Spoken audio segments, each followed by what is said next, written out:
अच्छा, दौरे जो होता है, दमा का जो दौरा पड़ता है, वहाँ पे सांस लेने में तकलीफ़, गले में सांस आए होना, सिम्टम्स में गले में सांस आए होना, तकलीफ़, और चेस्ट के ऊपर जो है वज़न सा मालूम होगा। और इसमें ये भी होता है कि पेट फूलने लगता है, लोगों को होता है ना, बदहज़मी हो जाएगी, डाइजेस्ट नहीं होगा, डाइजेशन की प्रॉब्लम आ जाएगी, इनडाइजेशन हो, ज़ुकाम का बार बार जल्दी जल्दी होगा ज़ुकाम, सिर का जकड़ना शुरुआत में जब होता है दम का, तो ये सब सारे सिम्टम्स लक्षण देखने को मिलते हैं। अब ये उसमें जब जो पेशेंट होता है उसको ऐसा लगता है कि सांस उसके बराबर नहीं है, तो उसको सांस को मतलब कि उसको ऑक्सीजन बाहर से नहीं मिली, वो अपने कंधों को क्या करेगा, ऊंचा करेगा ऊपर की तरफ करने, फिर क्या होता है, ये खांसी आती है, खांसते खांसते ये फ़ौरन उसको कफ नहीं निकलेगा, खांसते खांसते बहुत ही मुश्किल से जो है, तकलीफ़ के साथ में जो है इसको कफ निकलता है। वो भी कफ कैसा, ऐसा बहुत ज़्यादा गाढ़ा पीला नहीं होगा, पर तो हाँ, जिसको ऐसा आम ज़बान में कच्चा बोलते हैं ना, हम जो लोग आम ज़बान में इस्तेमाल करते हैं कच्चा, उस तरीके से कफ आएगा।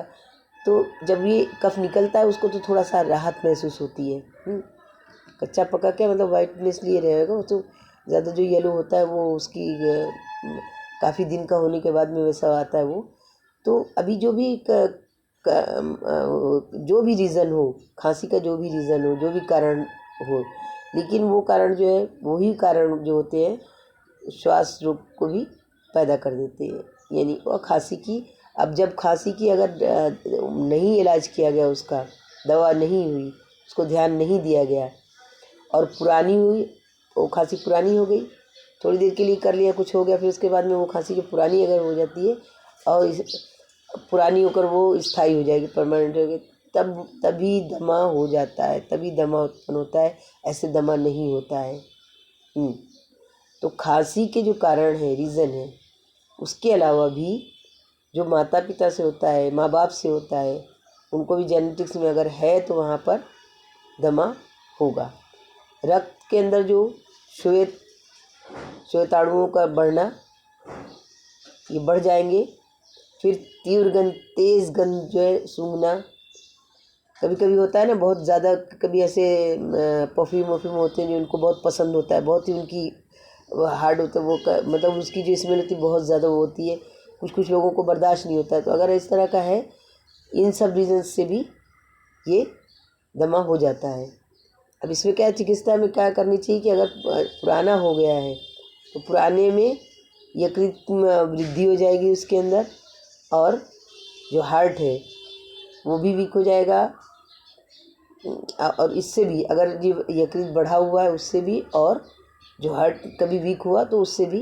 दमा हो जाता है। और इनको ये चिकित्सा होने से अगर हो गया इसका ट्रीटमेंट, तो इसमें क्या हो जाता है फिर, अच्छा हो जाता है। ऐसा कुछ भी नहीं है, ऐसे कोई गारंटी नहीं, कोई बीमारी अच्छी नहीं होती, हर चीज़ होता है, हर प्रॉब्लम का सलूशन है। और जब कभी उसका प्रॉपर इलाज नहीं हो पाता है,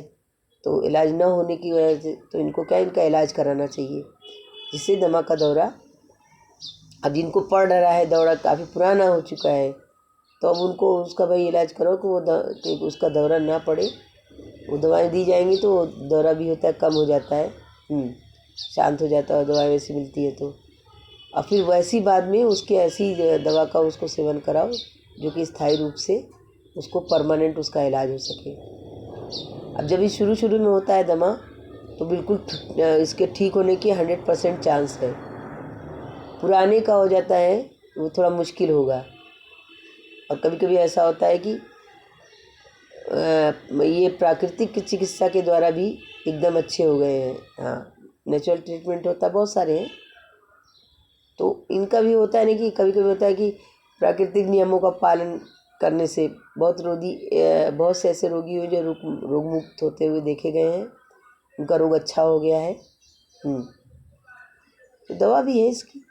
दमा के दौरे के समय वैसी दवा देनी चाहिए जो कि जिससे कफ पतला होकर निकल जाए, जब निकले और गर्म पानी में रोगी के पैर रखवाकर कुछ समय तक बिठाए रखें। इससे दमे का वेग कम हो जाता है, जो जिस तेज़ी के साथ में उसको होता है एक सांस लेने का और खांसी आने, तो उसमें क्या हो जाएगा, वो कम हो जाएगा। हाँ, और बहुत सारी चीज़ें हैं, लेकिन वहाँ पर ये चीज़ें नुकसानदेह नहीं है, क्योंकि गर्म पानी में उसका पैर रखेंगे तो कोई नुकसानदेह चीज़ नहीं है।